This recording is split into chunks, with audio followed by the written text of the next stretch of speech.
Bonsoir mes chers rayons. Aujourd'hui nous allons parler de performance et de praticité.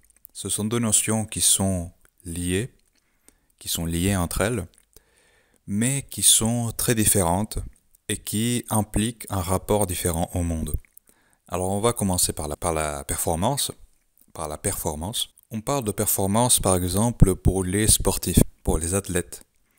Ils sont performants, ils font des performances. Bon.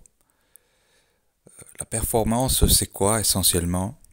C'est un lien, c'est une sorte de lien qu'il y a entre l'athlète ou la personne, l'individu, et la tâche à effectuer. Dans le cas des athlètes, c'est la tâche sportive, le sport qu'ils réalisent. La performance, c'est le lien qu'il y a entre cette personne et sa tâche. L'efficacité avec laquelle la personne a réalisé la tâche, et cette efficacité est souvent mesurée quantitativement. On mesure la quantité la rapidité par exemple du coureur, la rapidité du nageur, etc. Bon. Alors la performance, on pourrait résumer en disant que c'est le lien entre l'opérateur et l'opération. Et lorsqu'on parle de performance, l'opérateur doit toujours se soumettre, s'adapter aux impératifs de la performance. C'est-à-dire que, par exemple, s'il y a une nouvelle technique de nage, ce n'est pas près d'arriver.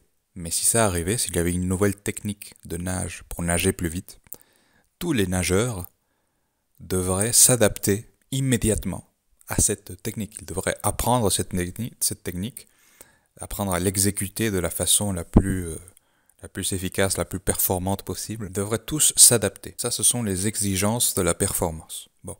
Donc, quand on voit le monde à travers le prisme de la performance, c'est toujours l'homme, l'individu ou l'outil de travail qui doit s'adapter au monde, à la réalité, à la performance. Passons maintenant à la praticité.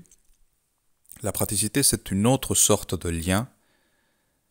Et c'est le lien non pas entre l'opérateur et l'opération, mais plutôt entre l'outil de travail et l'opérateur, et l'homme qui effectue le travail. C'est lié à la performance, c'est-à-dire que lorsqu'on augmente la praticité, on augmente indirectement la performance, logiquement. Mais c'est un autre rapport au monde. Quand on parle de praticité, ce n'est pas l'homme qui s'adapte à la tâche à effectuer au monde, c'est plutôt l'outil de travail qui va s'adapter aux besoins de l'homme. Et je vais vous donner un exemple très clair. Les artistes. Les artistes utilisent aujourd'hui un outil qui s'appelle une tablette numérique. Avec la tablette numérique, les artistes peuvent dessiner et c'est très pratique. C'est un outil très très pratique qui s'adapte parfaitement aux besoins de l'artiste et qui lui permet d'être plus efficace et qui augmente sa performance. Bon, ça c'est pour la praticité.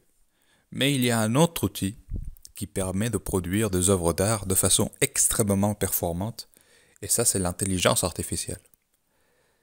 L'intelligence artificielle est un outil extrêmement performant pour créer des œuvres d'art, mais c'est un outil qui n'est pas du tout pratique pour un artiste. Pourquoi ? Parce que les compétences nécessaires pour utiliser l'intelligence artificielle de façon efficace sont différentes des compétences artistiques. Elles sont différentes. Donc c'est l'artiste qui doit s'adapter à l'intelligence artificielle s'il veut être efficace, s'il veut être performant. Vous voyez ? On a ici un exemple parfait de la différence entre praticité et performance. Praticité, la tablette numérique qui s'adapte au dessinateur, à l'artiste, et l'intelligence artificielle qui est très performante mais qui exige à l'artiste de s'adapter à l'outil. Vous voyez? Et aujourd'hui, on a construit un monde autour de la notion de performance. On est en plein dans la performance et on est en plein dans cette vision du monde. L'homme doit se soumettre aux impératifs de la performance. Et c'est la raison pour laquelle on se soumet constamment aux nouvelles technologies. On dit oui, on ne peut pas s'en passer, c'est indispensable, faut s'adapter, c'est comme ça, on ne peut pas faire autrement. On le dit pour tout, on le dit pour le modèle économique, le néolibéralisme serait le nec plus ultra des doctrines économiques. On le dit pour les nouvelles technologies, les smartphones, on ne peut pas s'en passer, c'est une technologie, c'est impossible de s'en passer, les voitures, impossible de s'en passer, on doit s'adapter à la performance, on doit s'adapter à l'économie.